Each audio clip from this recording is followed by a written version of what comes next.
2020년 경자년 새해 첫 안식일입니다. 하나님의 성전에 나오신 여러분들에게 하나님의 은혜와 평강이 임하기를 주의 이름으로 기원합니다. 함께 인사 나누시도록 하겠습니다. 손을 함께 잡으시고요. 첫 번째 인사하실 때는 함께 하늘에 갑시다 인사하시고, 두 번째 제가 함께 하늘에 갑시다 하시면 여러분들은 사랑합니다 하시면 되겠습니다. 사랑합시다 하시면 되겠습니다. 해보겠습니다. 함께 하늘에 갑시다. 함께 하늘에 갑시다. 두 번째는 사랑합시다 하시라니까요. 다시 해보겠습니다. 처음부터 함께 하늘에 갑시다. 함께 하늘에 갑시다. 두 번째는 사랑합시다입니다. 다음 주부터는 잊지 마시고, 올해는 또 새로운 마음으로 인사를 조금은 변경해 보았습니다. 그래서 함께 하늘에 가는 것은 사랑하는 마음이 있어야 갈 수 있습니다. 우리 이웃을 사랑하고 가족을 사랑하고 교회를 사랑하고 하나님을 사랑하는 마음으로 가는 거니까요. 우리 입술의 구호가 되게 하도록 하셨으면 좋겠습니다. 2020년 표어를 외치도록 하겠습니다. 2019년 표어랑 예배 캠페인이 아직 붙어 있지만요, 표어는 저희가 동일하게 가기로 했기 때문에요. 표어를 외쳐보도록 하겠습니다. 저를 따라 하시겠습니다. 자라나는 성도, 따뜻한 교회, 이 시간도 하나님의 말씀으로 자라나는 시간 되기를 간절히 바랍니다. 저는 2020년 부천서북교회는 안실학교 교과를 통하여 믿음의 성장을 이루어 보려고 합니다. 그래서 안식의 예배 말씀도 교과의 성경 연구 범위 중 한 본문을 택하여서 말씀을 전하려고 합니다. 오늘은 누가복음 24장 25절로 27절의 말씀을 함께 펴셔서 연구하도록 하겠습니다. 오늘 교과책의 가장 첫 번째 본문이 누가복음 24장 25절로 27절의 말씀인데요. 이 말씀을 저희가 연구하도록 하겠습니다. 제가 말씀을 낭독하도록 하겠습니다. 누가복음 24장 25절로 27절. 이르시되 미련하고 선지자들이 말한 모든 것을 마음에 더디 믿는 자들이여, 그리스도가 이런 고난을 받고 자기의 영광에 들어가야 할 것이 아니냐 하시고, 이에 모세의 글로 시작하여 모세와 모든 선지자의 글로 시작하여 모든 성경에 쓴 바 자기에 관한 것을 자세히 설명하시니라. 저는 오늘 누가복음 24장 25절로 27절의 말씀을 본문의 말씀으로 하여 예수 신원 조회, 예수님이 어떤 분이신가 하는 부분에 대해서 조회하는 시간을 갖도록 하겠습니다.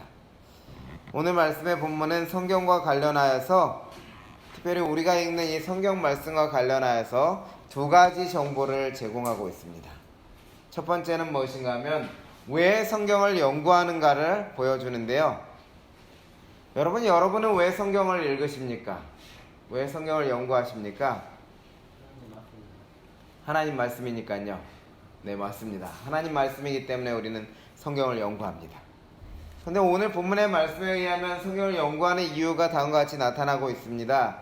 이르시되 미련하고 선지자들이 말한 모든 것을 마음에 더디 믿는 자들이요, 그리스도가 이런 고난을 받고 자기의 영광에 들어가야 할 것이 아니냐.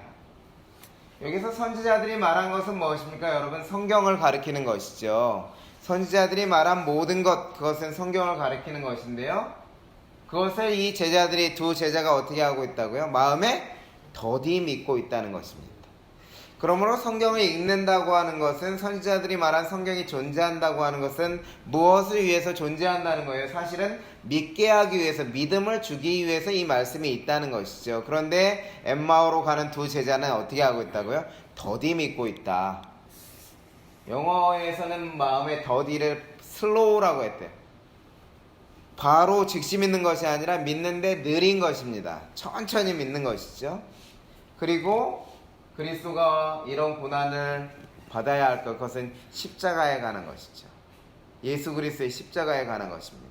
다시 이것을 표현하게 되면 무엇을 어떻게 표현할 수 있냐면, 우리가 성경 연구를 하는 이유는 무엇인가 하면 예수를 믿기 위함입니다. 특별히 어디에 돌아가신? 십자가에 돌아가셔서 우리 죄를 용서하시고 우리를 용서하시고 구원하신 그 크신 은혜를 알고 깨닫고 믿기 위해서 성경을 연구한다고 하는 것이죠. 예수께서는 구약 성경을 연구하는 이유를 예수 믿기 위함임을 말씀하셨습니다. 그런데 여러분, 이것은 구약 성경만 말하는 것이 아니겠죠. 신약 성경 요한복음을 기록한 요한도 다음과 같이 기록하는데 같이 읽어보겠습니다. 오직 이것을, 시작. 오직 이것을 기록함은 너희로 예수께서 하나님의 아들 그리스도이심을 믿게 하려 함이요 또 너희로 믿고 그 이름을 힘입어 생명을 얻게 하려 함이니라. 요한이 기록한 요한복음은 예수님이 오신 다음에 기록한 책이기 때문에 신약 성경이라고 부르죠. 새로운 약속에서. 근데 이 신약 성경도 요한복음을 기록한 요한이 무엇 때문에 기록했다고 말하는 것입니까? 성경 연구를 하는 목적은 예수를 믿게 하려 함이요 예수께서 하나님의 아들이시고 그리스도이심을 믿게 하려 함이요 그리고 그 결과는 무엇을 얻게 하려고요? 생명을 얻게 하려는 것이 목적이라는 것입니다. 그러니 조금 더 자세하게 나아가면 성경을 연구하는 이유는 성경 연구를 통해서 예수 믿음에 이르게 되고 예수 믿음으로 인해서 인간이 가지는 궁극적인 축복은 무엇인가 하면 생명을 얻는다고 하는 것이죠. 이것을 가르쳐주고 싶은 거예요. 요한복음 5장 39절 교과서의 일요일 부분에 성경절로 나온 부분에 있어서 이런 말씀을 하십니다. 너희가 성경에서 영생을 얻는 줄 생각하고 성경을 연구하거니와 이 성경이 곧 내게 대하여 증언하는 것이로다. 이제는 예수님이 직접 말씀하셨습니다. 그것을 요한이 받아서 기록하였는데요. 예수님이 구약 성경을 연구하는 사람들 앞에서 그 성경을 열심히 연구하는 사람들에게 무엇이라고 말씀하셨다고요? 너희는 성경을 읽는데 무엇을 얻는 줄 생각하고 이 생명, 영생을 얻는 줄 생각하고 성경을 읽는데 이 성경은 누구에 대해서요? 예수 믿은 곧 나에 대해서, 내게 대해서 증거하는 것이다 말씀하십니다. 사실 사람들이 성경을 연구하는 데 있어서 영생을 얻고자 연구하는데 무엇은 없다는 것이에요? 예수 믿음은 없이 생명을 얻고자 한다는 것이죠. 영원한 삶에 대한 욕구는 여러분 예수님을 믿는 사람이나 예수님을 믿지 않는 사람이나 다 있는 것입니다. 그렇기 때문에 진시황 아시나요 여러분? 진시황이 그 영원히 살고 싶어서 불사의 몸을 갖고 싶어서 불로초를 구하기 위해서 이곳저곳에 보내서 어느 나라에도요 우리나라에 와서도 인삼도 가져가고 그랬다죠. 하나님을 모르는 이 진시황도 어떻게 해요? 영원히 살고자 하는 욕구는, 생명을 얻고자 하는 욕구는 있었어요. 그렇지만 무엇은 모르는 것입니까? 예수 믿음은 모르는 것이죠. 그래서 예수님이 다시 한번 누가복음 24장 27절에서 강조하시죠. 이에 모세와 모든 선지자의 글로 시작하여 모든 성경에 쓴 바 자기에 관한 것을 자세히 설명하시니라. 누구에 관한 것을? 자기에 관한 것, 즉 예수님에 관한 것을 자세히 설명하시는 것입니다. 사람들은 영생 즉 생명을 얻기 위해서 성경을 연구하지만 예수님은 그 생명을 주시는 분이 누구인지 알고 믿는 것이 성경을 연구하는 이유라고 말씀하시는 것이죠. 여러분 왜 성경을 연구한다고요? 여러분이 성경을 연구하는 목적이 무엇이라고요? 예, 생명을 얻기 위해서 예수님을 믿는 믿음을 어떻게 더욱 자라나게 하기 위한 목적이, 가장 큰 목적이 거기에 있는 것입니다. 성경에 기록된 목적이 거기에 있어요. 예수님이 말씀하신 성경을 연구하는 이유, 그 이유가 바로 이것입니다. 그래서 우리는 성경을 연구할 때 누구를 만나야 돼요? 예수님을 만나야 되는 것입니다. 예수님이 얼마나 좋으신 분이신지, 나의 삶을 위해서 어떠한 일을 이루셨는지 그 부분을 성경을 읽을 때마다 한 절 한 절에서 확인해 나가는 것이 성경을 연구하는 이유를 이루는 길이 되겠습니다. 제가 말씀을 시작하면서 오늘 본문의 말씀은 성경과 관련하여서, 이 하나님의 성경과 관련하여서 두 가지 정보를 우리에게 제공해 준다고 말씀드렸는데, 첫 번째가 우리가 방금 살펴본 왜 성경을 연구하는가였고요. 두 번째는 성경을 연구하는 이유와 더불어서 두 번째는 어떻게 성경을 연구해야 하는가에 대해서 설명해 주고 있습니다. 본문 누가복음 24장 27절에 보면 예수님이 성경을 연구하는 방법을 가르쳐 주셨습니다. 이에 모세와 모든 선지자의 글로 시작하여 모든 성경에 쓴 바 자기에 관한 것을 자세히 설명하시니라. 엠마오로 가는 두 제자에게 이렇게 하셨을 뿐만 아니라요, 예수님이 한 번만 이렇게 하셨으면 우리가 그 성경을 이렇게 연구해야 되나 생각할 수 있을 텐데, 예수님이 두 번째 또 그렇게 하셨어요. 모세의 율법과 선지자의 글과 시편의 나를 가리켜 기록된 모든 것이 이루어져야 하리라 한 말이 이것이라 하시고, 이에 그들의 마음을 열어 성경을 깨닫게 하시고. 그러니까 예수님이 성경을 어떻게 하셨다고요? 모세의 글과 율법과 선지자의 글, 시편의 나를 가리켜 기록된 모든 것, 즉 성경에 기록된 것을 가지고 누구를 설명하시는 거예요? 예수님 자신을 설명하시는 것입니다. 고대 유대인들이 보았던 성경은 이 파피루스에 기록된 두루마리 성경이었습니다. 이 성경을 예수님께서 보여주시면서 하시는 말씀이 무엇입니까? 이 성경을 읽는 목적은 누구에게요? 성경을 설명하여 주시고 깨닫게 하는 일을 하심을 통해서 제자들이 이 예수님이 어떤 분이신지, 생명의 주이시오 십자가에 돌아가셨고 다시 부활하심을 통해서 우리를 어떻게 해요? 구원하실 우리의 구주이심을 알게 하는 것이 목적이라 설명하시면서 그 방법을 알려주신 거예요. 어떻게 해요? 선지자의 글, 모세율법, 시편에 기록된 누구를 찾아라? 예수님을 찾아내라 이것입니다. 성경과 누구를 짝맞춤하는 것이에요? 예수님과 짝맞춤하는 것이죠. 우리는 예수님과 짝맞춤을 할 수 있습니까? 없습니까?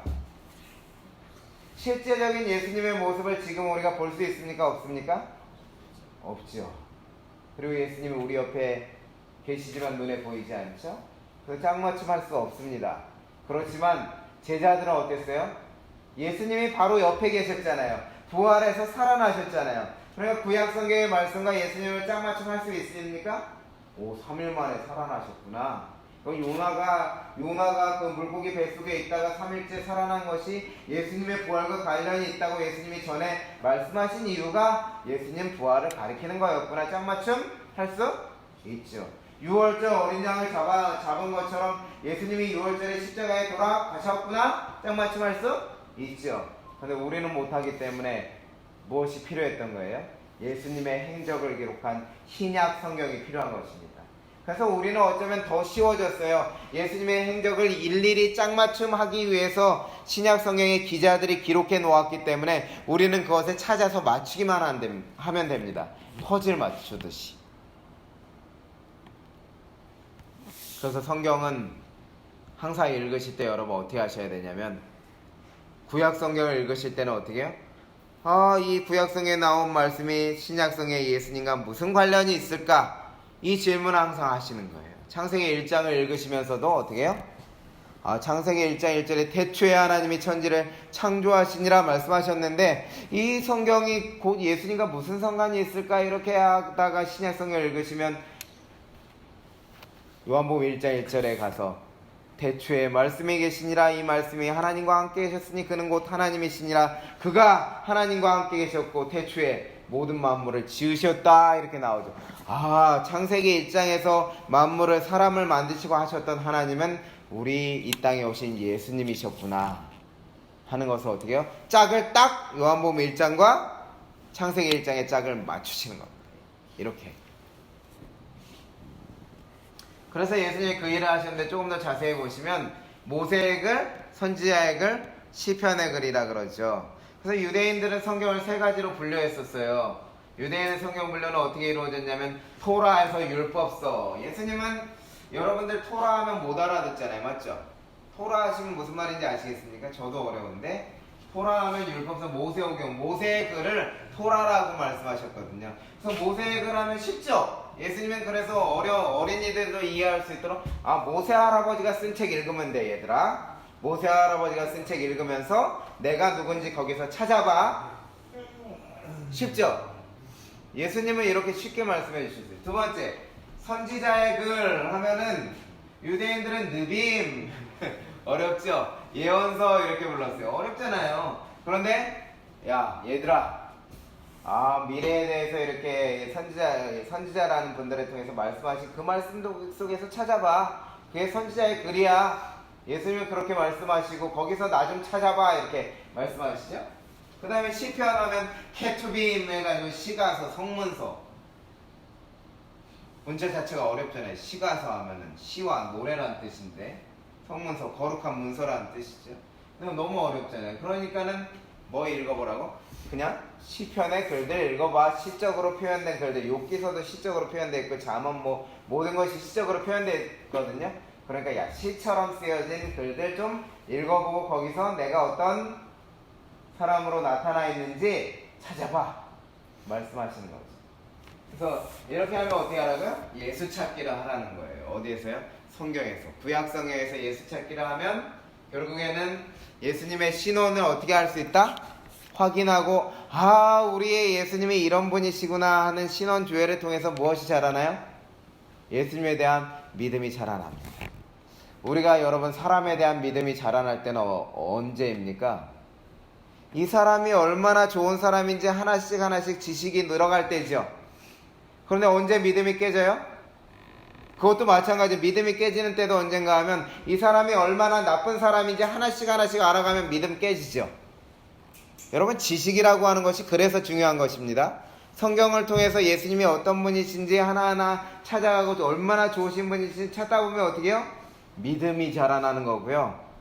얼마나 나쁜 분인지 어떻게 하나님이 이렇게 잔인할 수가 있어? 부정적인 부분만 찾아가다 보면 어떻게 해요? 불신이 생겨서 어떻게 해요? 믿음이 깨지는 겁니다. 그래서 성경은 무엇하는 거냐면 예수님이 얼마나 우리 삶에 도움이 되시고 우리를 위해서 큰일을 하셨는지 심지어는 심판이라는 그 속에서도 얼마나 사랑이 들어있는지 그런 부분들을 자꾸 찾아냄을 통해서 신원조회를 하고 예수님의 찾음을 통해서 믿음이 자라나도록 하는 것이 하나님의 무엇이요? 성경을 기록하신 목적이라고 하는 것입니다. 그래서 오늘 이 시간에는 저와 함께 예수님이 신원조회를 해주셨거든요. 자신이 어떤 신원조회라는 말 어려우시죠? 경찰서 가면 신분 확인하는 거예요. 이 사람이 그 사람 맞다. 그래서 예수님이 우리가 메시아가 맞다 하는 사실에 제가 신분조회를 좀 예수님 방법대로 해드릴게요. 무엇대로? 모세의 글, 선지자의 글, 시편의 글에 기록된 예수님을 한번 같이 좀 찾아보겠습니다. 자, 첫 번째는 무엇인가 하면 예수님의 족보. 여러분 족보 있어야 그 내가 존재한다는 사실이 후대에도 증명되잖아요. 맞죠? 그래서 예수님도 족보가 있으셨는데 호적 신고도 하셨고요. 그래서 그 베들레헴에 가서 호적 신고 하셨잖아요. 호적 등록하셨잖아요. 그처럼 예수님이 족보가 있으셨는데 여기 구약성에는 예수님이 어느 족보로 나오실까 이렇게 예언했어요. 창세기 22장 15절로 18절에는 아브라함의 자손으로 아브라함에게 하나님께서 씨를 주시겠다 말씀하셨어요. 후손을 주시겠다. 그 후손으로 인하여서 온 천하 만민이 복을 얻을 것이다. 그러니까 아브라함의 후손 중에 한 명으로 인해서 온 천하 만민이 복을 얻게 한 존재는 예수님밖에 없죠, 사실. 네, 창세기 22장 15절로 18절에 이렇게 말씀하셨고, 그 다음에 창세기 17장 17절, 21장 12절에는 이삭의 자손으로 오시겠다 말씀하셨어요. 이삭의 자손으로 인하여 복을 받을 것 말씀하시고, 민수기 24장 17절에는 야곱에게서 한 별이 나온다고 말씀하셨습니다. 그래서 야곱의 자손으로 오실 것이다. 그 다음에 창세기 49장 8절 10절에는 누구의 자손? 유다의 자손으로 오신다. 그리고 이사야 11장 1절로 5절 10절에는 이새의 자손으로 오셔야 되고 다윗의 아버지잖아요. 그러니 당연히 누구의 자손? 예레미야 23장 5절 6절에는 다윗의 자손으로 오신다 그러고, 이사야 7장 14절에는 결정적인 것, 동정녀, 처녀 어머니에게서 남자와 관계없이 태어난다. 이렇게 족보를 말씀해 주신 거죠. 그런데 여러분 살펴보세요. 창세기는 누구의 글입니까? 모세가 기록했죠. 창세기부터 신명기까지 모세의 글. 창세기 모세의 글. 민수기 모세의 글. 창세기 모세의 글. 이사야서 선지자의 글. 예레미야 선지자의 글. 이사야 선지자의 글. 그러니까 제가 말씀드린 것들은 보니까 위에는 보시면 모세의 글과 선지자의 글을 통해서 예수님이 오신다는 내용을 하셨는데, 이 신약성의 기자인 마태는 마태복음 1장에 예수님의 족보를 쭉 기록했는데 마태복음 1장 1절 아브라함과 다윗의 자손 예수 그리스도의 족보라 세계라 이렇게 하면서 아브라함이 이삭을 낳고 이삭이 뭐 야곱을 낳고 야곱이 누구를 유다를 낳고 이렇게 유다는 베레스 뭐 낳고 이렇게 쭉 가서 이세를 낳고 이세는 다윗을 낳고 다윗은 마리아의 다윗의 자손 쭉 나온 다음에 누구 나오는가 하면 요셉이 나오거든요. 요셉은 마리아에게서 그런데 요셉은 마리아에게서 누구를 낳았냐면 메시아 예수님을 낳았다 이렇게 기록하는데 그 마태복음에 나오는 것이 1장 21절 이후에 보시면 22절에 보시면 보라 처녀가 잉태하여 아들을 낳을 것이니 이름을 임마누엘이라 하리라 하면서 예수님을 처녀가 잉태하여 낳은 아들로 딱 기록을 해놓죠. 그러니까 마태복음 1장에 짝이 되는 거예요. 예수님의 족보가 이렇게 확실하게 짝을 했으니 예수님이 자기에 대해서 이렇게 야 우리 할아버지 거슬러 올라가면 우리 할아버지 아브라함이야 이삭, 야곱, 유다, 이세, 다윗 너네 다 알지 않냐? 그리고 너네가 아는 우리 어머니 마리아 알지 않니? 진짜 어떻게 되었어요? 성경대로 되었다 하는 것을 가르쳐 주시니까 제자들이 어때요? 야 진짜 우리가 믿는 이분이 누구시다? 메시아라는 것을 지식적으로 확인하게 되면서 무엇이 자라납니까? 믿음이 자라는 겁니다. 그럼 예수님이 어떻게 생겼을까요? 여러분 고민해 보신 적 있으세요? 어떻게 생기셨을까요? 사진에는 너무 잘생겨서 나오잖아요. 맞죠? 예수님이 어떠셨을까요? 보여드릴게요.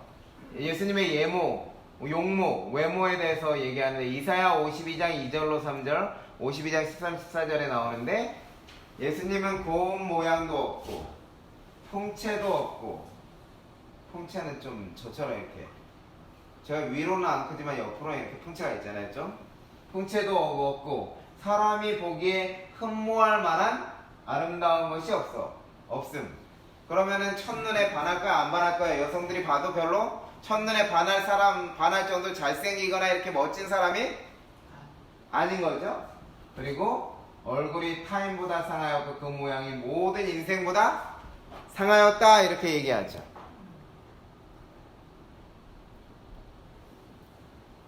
그런데 예수님에 대해서 신약성의 기자들은 기록을 하지는 않았습니다. 기록을 하지는 않았는데 무엇에 기록되어 있어요? 선지자의 글에 기록되어 있죠. 그런데 그 우리의 시대의 소망이라고 하는 책에 보면 예수님이 우리의 저기보다 이렇게 잘생기거나 그런 것이 하나도 없는데도 무엇 하나 달랐는가 하면 예수님의 얼굴과 풍채에 위엄이 서려 있었다. 권위가 있어 보였다. 그분에게서는 인자함이 묻어났고 여러분 못생겼다고 이렇게 인상이 안 좋은 건 아니잖아요. 맞죠? 풍채가 안 좋다고 자비하지 않은 건 아니잖아요. 못생기고 풍채가 안 좋고 뭐 키도 그 많이 크게 묘사했는데 예수님이 작으셨을 수도 있다는 생각도 들어요. 요즘에는 사실은 제가 작기 때문에 작은 사람들이 생각하면 외모 형편없는 것은 키 작은 거죠. 사실 그렇게 생각하면 고운 모양도 없고 예수님의 키를 아는 사람 아무도 없습니다. 이 세상에. 맞죠? 보신 분이 없으니까. 그러면 이렇게 선지자의 글에 예언된 사항들이 이루어졌다는 것이죠. 그래서 우리가 무엇을 얻을 수 있어요? 예수님은 자신도 못생기고 부족하고 이렇게 신체적으로 뛰어나거나 그런 신체를 가지고 안 났으니까 어떻게 할 수 있다? 이런 분이 나를 어떻게 해요? 이해해 줄 수 있겠구나. 못생긴 사람의 아픔, 그리고 몸이 좋지 않은 사람들의, 풍채가 좋지 않은 사람들이 가지는 그러한 스트레스, 그런 부분들까지도 다 아실 수 있는 그런 분이라는 사실을 어떻게 해요? 알게 된다면 어때요? 야, 이런 예수님 참 우리가 믿을만하다. 이런 공감이 가고 우리에게 충분히 공감해 주시겠구나 하는 부분들을 알 수가 있겠죠. 예수님이 어디에서 태어났는지 예수님의 출생지는 미가서 5장 2절에 나와 있는데요. 베들레헴 에브라다야 너는 유다 족속 중에 작을지라도 이스라엘을 다스릴 자가 내게로 나올 것이라. 여기까지만 하면 누군지 모르죠. 누가 나올지. 그러자 뒤에 보면 그의 근본은 상고에 오래전에 태초에입니다. 태초면은 영원 전부터 계신 분을 말하는 거 아니겠어요? 누굽니까? 예수 그리스도의 출생을 예언한 미가 선지자죠? 이것은 무슨 글이에요? 선지자의 글이죠. 제가 말씀드리는 거 세 가지 패턴 아시겠죠? 모세의 글, 선지자의 글, 시편의 글. 그 부분들이 누구에 대해서 말하고 있다고요? 예수님에 대해서 말하는데 예수님이 이걸 찾아주신 거예요. 내가 베들레헴에서 나 태어났지 않냐? 너네들 베들레헴의 2살 이하의 아들 자녀들 다 나 때문에 죽은 거 알지 않냐? 나 죽이려고 죽은 거 알지 않냐? 그것처럼 내가 어디서 태어났다고요? 베들레헴에서 태어났다. 그것은 누가요? 누가복음에 누가가 2장 4절로 5절에서 다 기록해놨어요. 가이사 아우구스투스라고 부르는 옥타비아누스가 세금을 거두기 위해서 다니엘서에서는 토색하는 자로 세금 거두는 자로 나타나는데 세금 거두려고 사람의 주민등록을 다 하라고 시켰어요. 세금 받으려고, 주민세 받으려고. 우리도 다 주민등록 있는 분들은 어떻습니까? 가장에가 무엇이 나오는지 아세요? 뭐 저희 그 아이들에겐 나오지 않지만 저한테 그 세금이 나오는데 뭐가 나오냐면 주민세가 나와요. 주민등록하면은 다 주민세 내려고 시키는 거예요.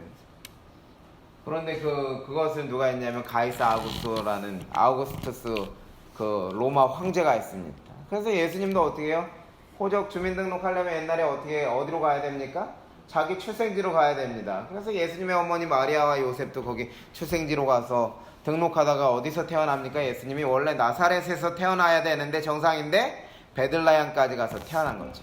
하나님의 말씀이 얼마나 정확한지 나사렛에서 여기 부천에서 태어나야 될 사람인데 고향이 서울이라고 서울까지 이동시키시려고 로마 황제를 통하여서 명령을 내려가지고 어떻게 해요? 예수님의 어머니 아버지를 거기까지 이동시켜서 거기서 출산하게 만들으셨어요. 하나님이 어떻게 역사를 이끌어가는지 이렇게 성경을 통해서 나타난 거죠. 예수님이 그렇게 태어난 내가 너희 앞에 있는 것이다 이렇게 짝을 맞춰주셨죠. 그 다음에 이제 예수님의 일생을 좀 살펴보게 되면 특히 말년의 일생에 대해서 얘기하는데 이사야서에 많이 얘기했습니다. 멸시와 순환의 생애를 사실 것이다. 예수님이 많이 무시당하셨습니까? 특히 누구에게? 사회에 있다고 하는 사람들, 지도층들, 부자들 이런 사람들에게 어떻게 해요? 무시와 멸시를 당하셨죠. 그리고 찔리고 상하고 매맞으셨습니까?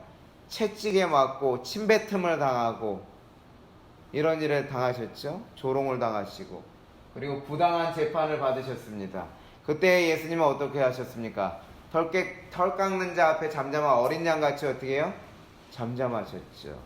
그리고 악인과 함께 죽으셨죠. 예수님 죽으실 때 어디에 못 박히셨어요? 죄인 사이에 못 박히셨죠. 두 강도 사이에 못 박히셨죠. 그래서 악인에 대해서 악인과 함께 죽으셨다 그랬는데 이사야 53장 9절에 나온 말씀 그대로 이루어졌고요. 부자의 무덤에 장사되었죠. 누구의 무덤에 장사되었습니까? 사내들인 회원이었던 아리마대 사람 요셉의 무덤, 부자의 무덤에, 국회의원의 무덤에 자기를 위해서 예비해 놓은 그 무덤에 장사 지냄을 당하셨죠. 다 보니까 이사야서, 미가서, 이사야서 무엇입니까? 무슨 글이에요? 선지자의 글이죠. 선지자의 글. 그런데 그것이 마가복음, 마태복음에 예수님의 행적을 기록한 사복음서에 정확하게 기록되어 있죠. 성경에서 예수님이 이렇게 찾는 것입니다. 가족관계도 나와 있어요. 가족관계가 어떠하셨는지 형제와 가족에게 배척당할 것이라 시편 69편 8절에 내가 내 형제에게는 객이 되고 내 모친 자녀에게는 외인이 되었나이다 이렇게 이야기했는데 진짜 그 시편의 글이죠. 이것은. 근데 요한복음 12장과 마태복음 12장에 보면 처음에 이 형제들이 예수님을 배척했어요. 고향에서 배척했고 그런 부분들을 정확히 성경이 기록하고 있는데 예수님에게서 이루어진 것을 누가요? 요한이 기록해 놨습니다. 예수님이 아까 무엇으로 가르쳤다고요? 모세의 글, 선지자의 글, 시편의 글 했는데 시편 나왔잖아요. 맞죠? 친구 관계도 이렇게 기록되어 있습니다. 친구 관계도 친구에게 배신당할 것이다. 특히 제자에게 배신당하는데 시편 41편 9절과 스가랴서 13장 7절에 보면 가장 가까운 친구에게 상처받는다. 얘기했는데 누구에게 상처받았어요? 가룟 유다가 예수님을 얼마예요?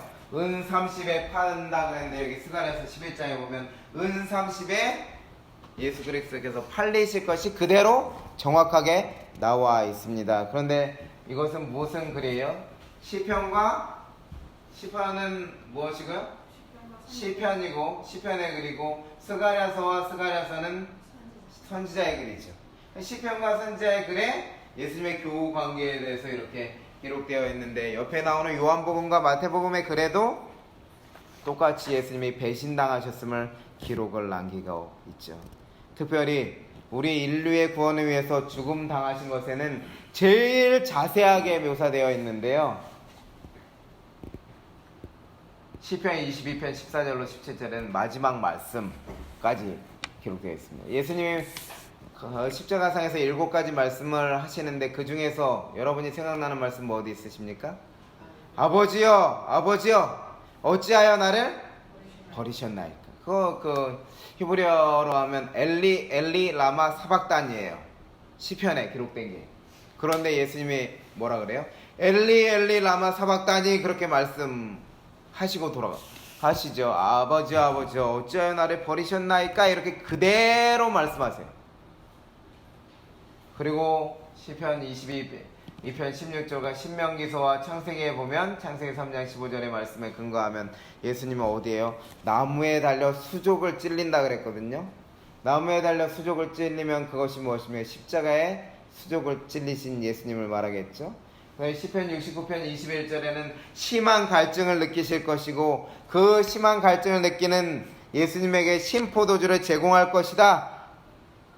시편 69편 21절에 했는데 예수님이 목말라 하시니까 어떻게 해융이라고 하는 이 스폰지 같은 거에 포도주를 묻혀가지고 어떻게 보면 마취 성분이 섞인 그것을 줘서 예수님의 고통을 덜어주려고 하는 시도를 했었죠.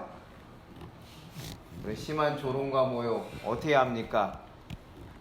저가 남은 구원하였으되 자기는 구원하지 못하였도다. 십자가에서 내려와라. 그런 조롱을 예수님을 했죠. 백성들과 병사들과 그런 사람들이 했죠. 심지어는 자기도 죄인이면서 옆에 예수님 옆에 달렸던 강도도 예수님을 조롱했죠. 그런데 그렇게 될 것을 예언하셨고요. 그리고 옷을 벗기고 옷이 어떻게 해요? 찢어지지 않고 옷을 어떻게 해요? 제비 뽑을 것을 얘기했는데 병사들이 어떻게 해요? 그 옷을 찢어서 나눠 가질 수 없으니까 제비를 뽑아서 갖는 것을 볼 수 있습니다. 그리고 다른 강도들은 빨리 안 죽으니까 뼈를 다 꺾어버렸잖아요. 다리뼈를 이렇게 꺾어서 빨리 죽도록 했는데 출애굽기 12장 46절에 보면 예수님에 관한 예언은 예수님은 뼈가 꺾어지지 않을 것이다 했는데 예수님한테 가니까 이미 죽어서 옆구리에 어떻게 해요? 창으로 찔러봐서 죽은지 안 죽은지만 확인한 다음에 그대로 십자가에서 내리는 일을 하였죠. 이거 보시면 이제 시편의 글이 있죠. 시편의 글. 그리고 무엇이 있으면 신명기 창세기는 누구의 글이요? 모세의 글이잖아요. 모세의 글. 출애굽기도 모세의 글. 시편과 모세의 글에 이렇게 기록되었고 그것이 성취된 것이 마태복음부터 요한복음까지 사복음서. 그래서 제가 여러분들에게 권장드리기는 다른 성경책은 못 읽으시더라도 신약성에서 마태복음에서 요한복음까지 해당하는 4가지 성경책은 꼭 읽어야 됩니다. 여러분. 누구에 대한 것이기 때문에요. 성경의 중심이신 예수님의 행적에 대해서 기록된 생애에 대해서 기록된 책이기 때문에 그걸 열심히 읽으시고 구약성경을 보시면 야 구약성경에 이 예언되어 있는 것이 이것이구나 맞추시는 게 훨씬 쉬워지는 것입니다. 무엇보다 죽음에 대해서는 무엇까지 예언하셨냐면 연월일시까지 예언하셨어요. 몇 년, 몇 월, 며칠, 몇 시에 돌아가실지 예언하셨는데 출애굽기 12장 5절로 6절에 의하면 유대력, 그러니까 유대인들의 달력에 의하여 1월 14일, 6월절이거든요. 1월 14일 오후 3시에 돌아가실 것이다.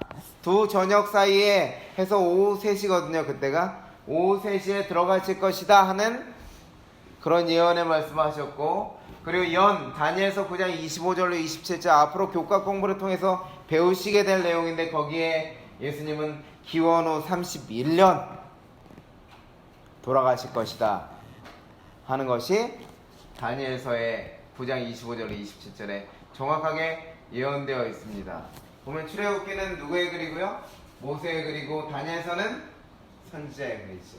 모세의 글과 선지자의 글의 내용이 마태복음 26장 2절에 예수님이 6월절에 돌아가셨고요, 오후 3시쯤 되어서 성경에는 제9시쯤에 되어 있거나 로마식 시간으로 하면 오후 3시가 되는 거예요. 우리의 시간 오후 3시. 오후 3시쯤에 예수님이 돌아가신 내용이 정확하게 기록되어 있습니다. 그래서 여러분, 우리가 이렇게 성경을 통해서 해야 될 일이 무엇이라고요? 예수님의 신원을 잡고 찾는 일입니다. 성경에서 예수님을 찾는 일을 해야 되는 것입니다. 심지어는 예수님의 죽음과 부활도 예언되어 있지, 시편에 있는 내용은 음부에 버리지 아니하시며 주의 거룩한 자로 썩지 않게 하실 것이다 예언하셨고요, 승천도 예언하셨어요.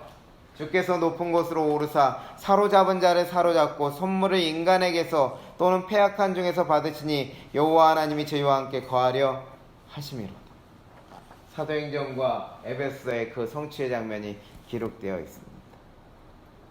여러분, 예수님께서는 이렇게 그 엠마오로 가면서 이러한 엠마오로 가는 그 저녁의 밤길 동안 천천히 갔지 않겠습니까? 그 길을 가시면서 이렇게 성경의 모세의 글, 시편의 글, 그리고 선지자의 글에 나온 자신에 관한 것을 자세히 설명해 주시면서 무엇 하기를 원하셨다고요?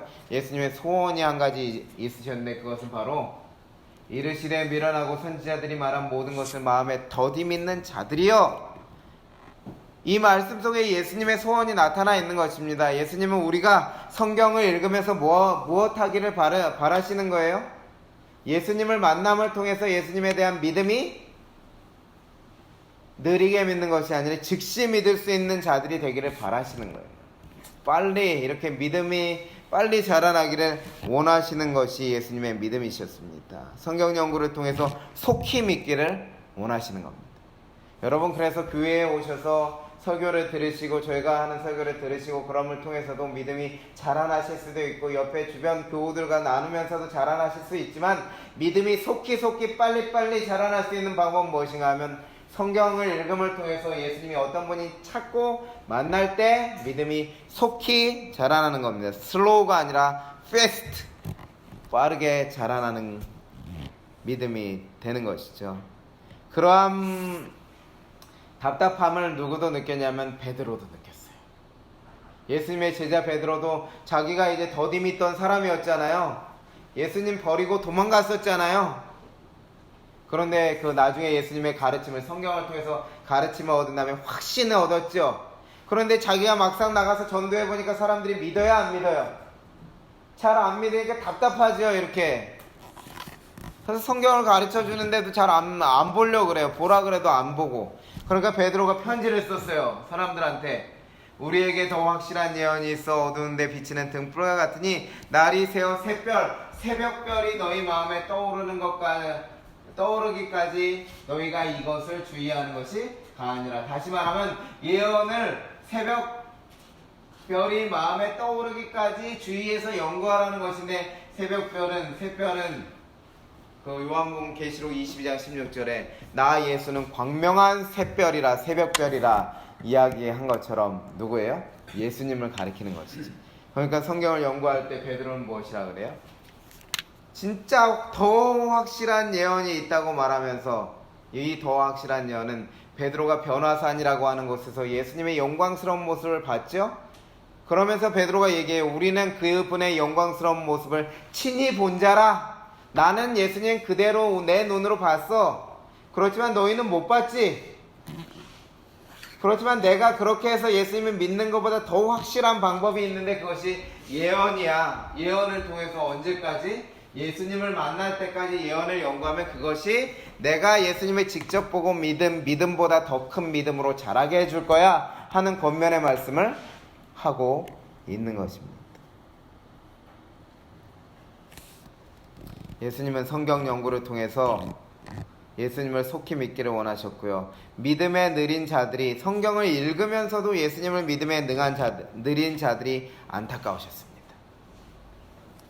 사랑하는 성도 여러분, 저는 이 시점에서 2020년 우리 개인의 선택, 나의 선택이 필요하다고 생각됩니다. 예수님에 관한 성경의 약속은 이미 낱낱이 이루어져서 구약 성경과 신약 성경으로 기록되어 나의 손에 들려 있습니다. 여러분 손에 성경은 이미 주어진 지 오래입니다. 그렇습니까? 이제는 어디에도요?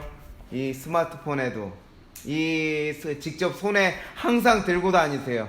성경을 들고 있는 시간이 안 들고 있는 시간보다 많으신 분들도 계실 겁니다. 성경이 안 깔려 있으면 안 그렇겠지만요. 대부분 기독교인들은 성경이 하나씩은 깔려 있어요. 성경을 이렇게 들고 다니는데요. 이제 여러분들 결심하셔야 됩니다. 2020년 성경을 통해 예수님을 만날 것인가? 나는 성경을 통해서 예수님을 만날 것인가? 아니면 그냥 예수님 없어도 살 수 있으니 그냥 지나갈 것인가? 나의 결심과 선택이 필요한 시간입니다. 여러분은 오늘 어떤 선택을 하시겠습니까, 여러분? 하나님의 말씀 성경이 여러분 앞에 주어져 있는 이 시점에서 어떤 선택을 하시겠습니까? 저와 함께 하나님의 말씀을 통해서 예수님을 만나는 일에 더욱 헌신해 보기로 선택하시지 않겠습니까? 아멘 소리가 별로 안 나네요. 성경을 통해서 예수님을 만나기를 원하십니까? 네. 그래서 저는 111 예수 만남 운동을 이렇게 계속해서 전개하려고 하는데요. 1이라고 첫 번째 일은 1년에 한 번 성경을 통독하자입니다.